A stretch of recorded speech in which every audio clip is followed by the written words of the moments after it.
सुबह सुबह DD office से निकलते ही एक नई सोच थी। आज का दिन सिर्फ शूट नहीं, आज बेटियों की कहानी सुनने का दिन है। थोड़ी देर बाद सफर करके हम पहुंचे आंगनबाड़ी केंद्र क्रमांक 1061 बाण गंगा भोपाल। और जैसे ही हमने अंदर कदम रखा, दीवारों पर रंग थे, कागजों पर सपने थे और क्लासरूम में ढेर सारी मुस्कानें। बच्चे ड्राइंग बना रहे थे, घर, सूरज, माँ और ना जाने क्या, और कुछ सपने जो अभी शब्दों में भी नहीं थे। हमने बच्चों से बात की, उनकी रोज़मर्रा की दुनिया जानी, एक नन्हे बच्चे की माँ से मिले। और सच कहे तो ये साफ सफाई देखकर और सिस्टम देखकर हम खुद हैरान रह गए। हर चीज़ इतने सलीके से, इतनी दिल से, यही तो असली नींव होती है एक मजबूत भविष्य की। बच्चों की दुनिया से निकलकर अब ज़रूरत थी उन आवाज़ों को सुनने की जो बेटियों की सुरक्षा के लिए खड़ी हैं।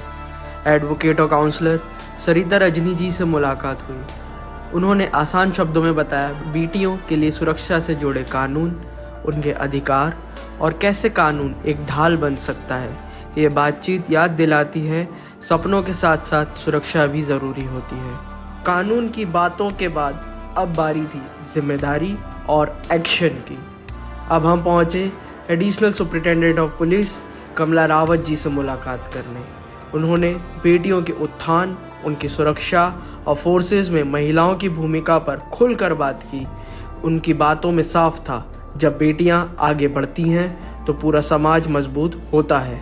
इसके बाद हम पहुंचे लोक गायिका पूर्णिमा चतुर्वेदी जी के घर। घर नहीं, जैसे किसी कहानी का सेट हो। बेटी के जन्म से लेकर उसकी परवरिश, उसके सपने और उसकी शादी तक हर एहसास को उनके सुरों ने जिंदा कर दिया। और हाँ, उनके हाथ का पारंपरिक खाना दिल और पेट दोनों खुश हो गए। फिर पहुंचे हम बॉक्सिंग स्टेडियम। यहाँ बेटियां सिर्फ पंच नहीं मार रही थी, यहाँ आत्मविश्वास ट्रेन हो रहा था। रिंग में उनकी फुर्ती, उनकी मेहनत और स्पारिंग के वो पल वाकई देखने लायक थे। कुछ बॉक्सर्स से बात हुई तो पता चला उनके संघर्ष के किस्से, और समझ आया कि लड़कियां सिर्फ खेल ही नहीं रही, अपनी पहचान भी बना रही हैं। ऐसे ही चलते चलते हम दिन के पहुंचे आखिरी पड़ाव पर, लोकल गवर्नमेंट स्कूल, जहां हम देखकर दंग रह गए सुव्यवस्थित इंफ्रास्ट्रक्चर और फिर बेटियों की मधुर प्रार्थना। इन्हीं छोटी छोटी बातें, उनकी हंसी, उनके सपने, सब कुछ बेहद सच्चा और प्यारा लग रहा था। और इसी के साथ हमने उनसे बातचीत की और जानी उनकी इच्छाएं और बड़े होकर वो क्या बनना चाहती हैं। और इसी स्कूल में हमारी मुलाकात हुई उस शख्स से जो इन सपनों को दिशा देता है, doctor Neelanjana Vashishtha, school principal. उन्होंने बताया कैसे सही माहौल, रिपोर्ट और मोटिवेशन से लड़कियां पढ़ाई में और आगे बढ़ सकती हैं। ऐसे ही करते करते हम और दो बेटियों से मिले जो बहुत ही खास थीं। इदिका देवेंद्र, जो मात्र 4 साल की उम्र से भरतनाट्यम की साधना कर रही हैं, और अदा सिंह, सिर्फ 13 साल की उम्र लेकिन अभिनय में कमाल।